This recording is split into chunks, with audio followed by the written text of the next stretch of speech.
In January 2026, silver hit $121 per ounce, an all-time record. 6 weeks later, it was trading at $71.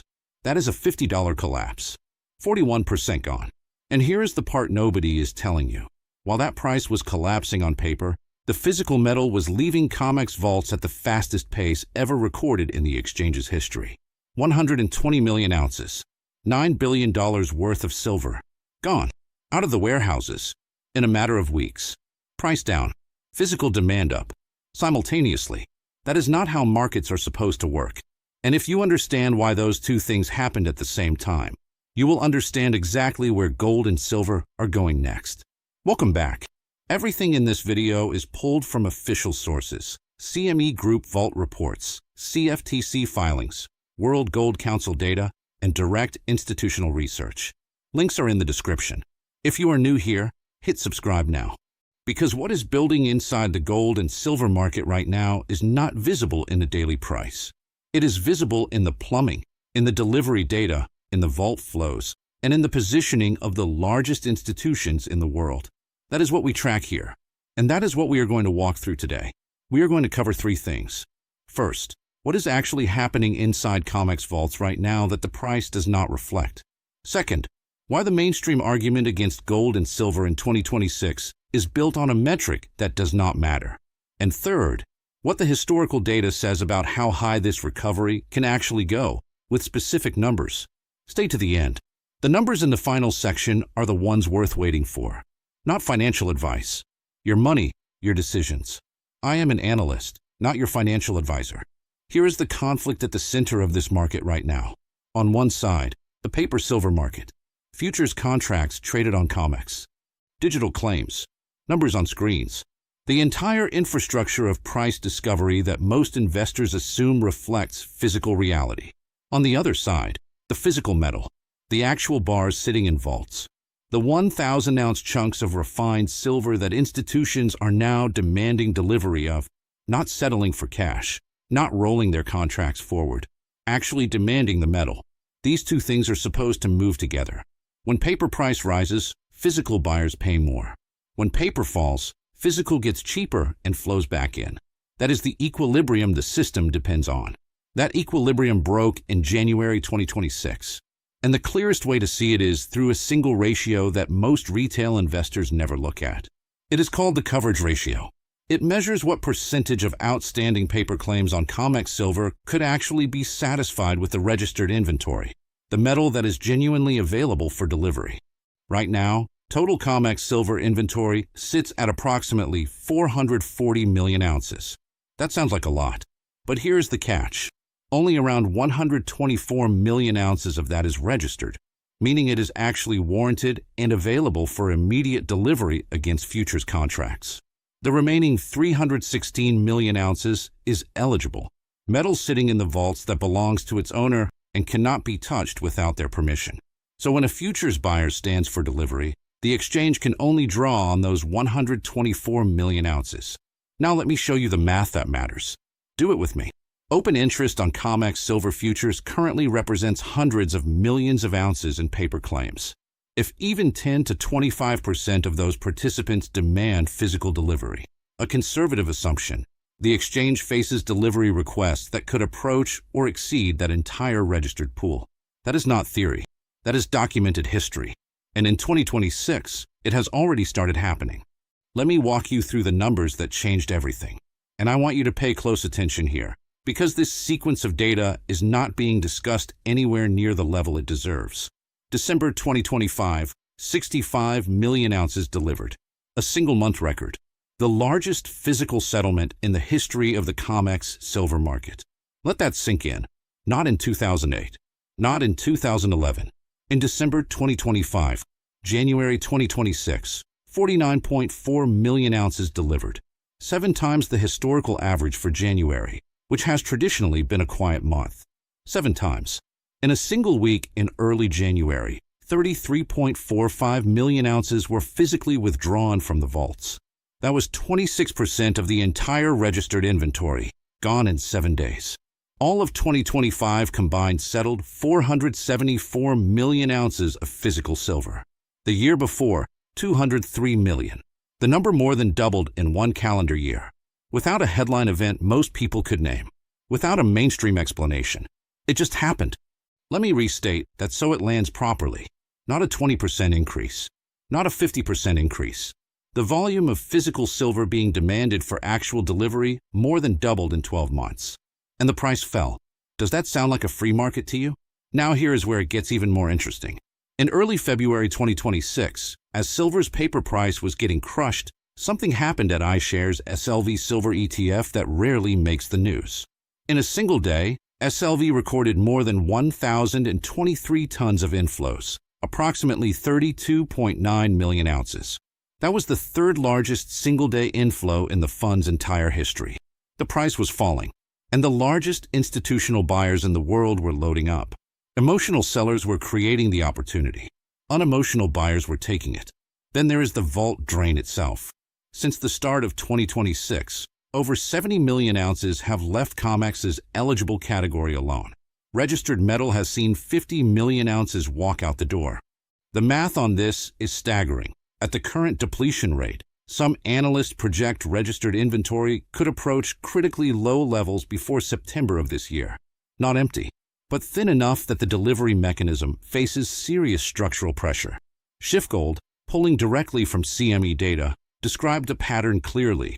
A slow, methodical buyer opening contracts, taking immediate delivery, and then removing the metal from the vaults entirely. This is not speculative trading.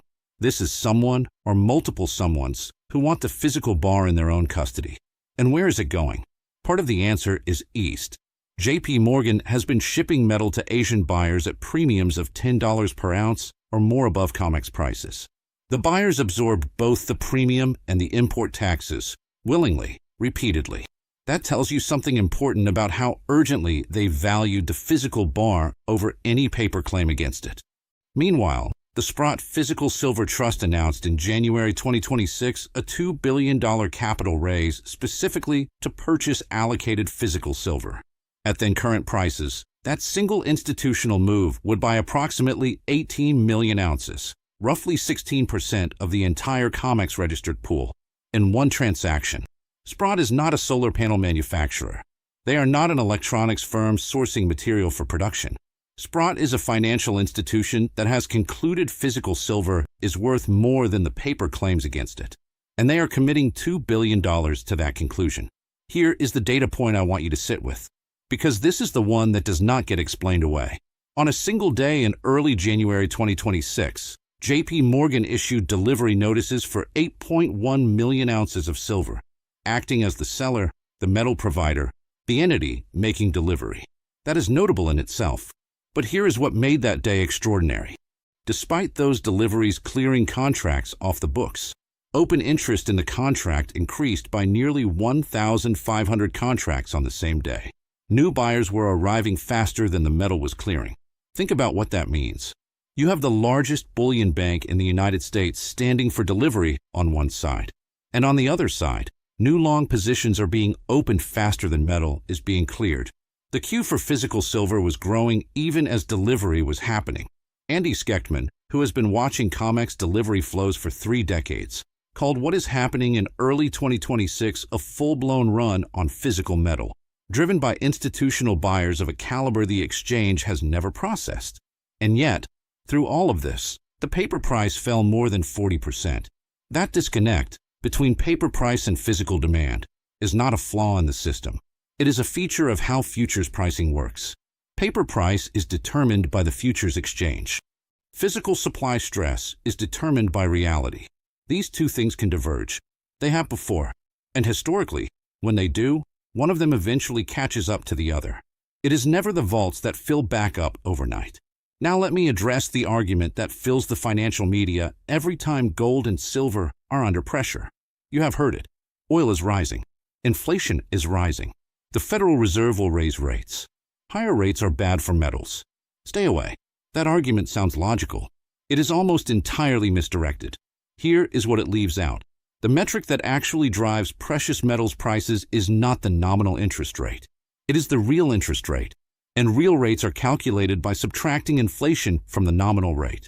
If the Fed raises rates by 25 basis points, But oil at $110 per barrel pushes inflation up by 100 basis points. Real interest rates have fallen 75 basis points. Falling real rates have historically been one of the most powerful drivers of gold and silver price increases ever documented. This is not a theory. Go back to 1974. The Federal Reserve raised its benchmark rate to 13%. Every surface-level analyst said that would crush gold. They were wrong, because oil had surged so fast that inflation outran even a 13% rate.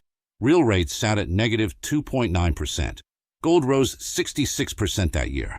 Silver rose 33%.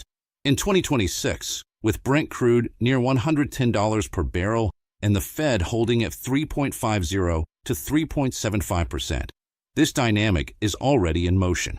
If inflation moves from current levels toward 3% or higher, while the Fed holds or raises by only a quarter point, real rates compress. The math produces the same outcome it produced in 1974. The investors who listened to the noise about rate hikes lost. The investors who understood real rates won. The noise around rate hikes in 2026 is exactly that, noise. The underlying mechanics point in one direction. Now let me be specific about what the recovery window looks like. And I want to be clear. A recovery in price begins when specific levels are reclaimed and held, not briefly touched, not hit intraday, but held with conviction. For gold, the key threshold is $5,000 per ounce. That was the historic breakthrough level. As long as gold holds above it, the structure remains intact. A correction inside a bull market, not a trend reversal. Major institutions, including J.P. Morgan, have set 2026 gold targets at $6,300. Deutsche Bank at $6,000. UBS revised their target to $6,200. And those targets were set before the Iran conflict introduced a sustained oil supply risk. For silver, $71 to $73 is the current battleground, which is precisely where spot prices are trading right now in early April. This is not a coincidence. This is where structural physical demand meets technical support. The question is whether that floor holds. Based on the data, the Q2 earnings season will be the first moment when the full impact of $110 oil on corporate margins becomes visible in official reports. That is when institutional capital will begin repositioning in earnest. And precious metals are historically one of the primary destinations when earnings disappointments collide with inflation fears. For mining stocks, and I want to flag this separately because the mistake here costs people money. The recovery will lag the metals themselves. Mining companies carry enormous energy costs. When oil is at $110 per barrel, those margins are squeezed even when the metals they produce are rising. The real move in miners comes after Q2 and Q3 earnings clarity arrives, and institutional capital can see exactly where profitability has reset. Buying miners too early in a high oil environment has burned many investors in previous cycles. Numbers have a way of silencing everything else. And the numbers from the two most comparable cycles in modern precious metals history demand serious attention. Cycle 1, 1973 to 1974. Gold pulled back 29% from its highs. It was the kind of drop that made investors question whether the bull market was finished. Those who walked away missed what came next. After that 29% drawdown, gold surged 107%, not over a decade, in a relatively compressed recovery window. Silver, during the same period, pulled back 18%, a smaller initial drop, and then rose 173%. A smaller pullback followed by a larger recovery. That asymmetry is a consistent feature of how silver behaves relative to gold across multiple cycles. Cycle 2, 2008. When the global financial crisis hit, gold fell 34% from its highs. Brutal, painful for anyone who was in at the top. But what followed was a 168% recovery that took gold to levels that had seemed impossible just months earlier. Silver in 2008 is in a category by itself. It fell 60%. Investors who panicked and sold at the bottom were wiped out. Investors who held through that, or who bought carefully during the descent, watched something remarkable. Silver rose 467% off that bottom. 467%. Not from a starting price of $2, from a starting price that was already historically significant. Now apply those historical recovery models to the current setup. Gold peaked at approximately $5,602 in January 2026. It has pulled back roughly 17% to the current range near $4,600 to $4,700. Apply the average recovery percentage from 1974 and 2008, 107% and 168%, and the price targets the data produces range from well above $6,000 to levels approaching and exceeding $10,000 per ounce. Not in one scenario. Across a range of historical models, JP Morgan's $6,300 target looks conservative when framed against those historical recovery percentages. Silver peaked at $121 and pulled back approximately 40%. Apply the historical recovery models, 173% in 1974 for 167% in 2008, and the range of outcomes for silver in a full recovery cycle is extraordinary. The base case across major institutional forecasts places silver between $150 and $200. The historical cycle model, if 2026 more closely resembles 2008 than 1974, produces a number that would have seemed impossible to say out loud 2 years ago. I am not going to put a specific ceiling on it. The data does not produce a ceiling. It produces a direction, and that direction is not ambiguous. Here is the final point, and it is the most important analytical observation of everything we have covered today. In 2026, the macro environment is structured in a way that is almost entirely asymmetric in favor of gold and silver, regardless of which direction events resolve. If the Iran conflict de-escalates, oil pulls back, and the Fed gets room to cut rates, real interest rates fall, dollar weakens, and capital flows back into metals rapidly. Gold and silver go up. If the conflict escalates further, oil holds at $110 or higher, inflation accelerates, the Fed is trapped between fighting prices and protecting growth. Real rates fall even harder. Gold and silver benefit even more powerfully in that environment. The downside risk is limited by structural demand. Central banks who have been buying every dip, institutional buyers standing for delivery at COMEX, and a physical market that has been draining faster than at any point in its documented history. The upside potential is measured not in percentages, but in multiples, as the historical models clearly demonstrate. 120 million ounces of silver left COMEX vaults in 2026. JP Morgan is shipping metal east at $10 premiums. The Sprott Trust is raising $2 billion to buy allocated physical, and the paper price is down 40%. When the paper price catches up to physical reality, and historically, it always does, the only investors who will benefit are those who understood the data, respected what history says about these cycles, and were positioned before the move began. The question is not whether gold and silver will recover. The data has largely answered that. The question is whether you understand what is happening before the crowd does. Disclaimer: this video is for educational and informational purposes only. It is not financial advice. Always consult a qualified financial professional before making any investment decisions. Your money, your decisions.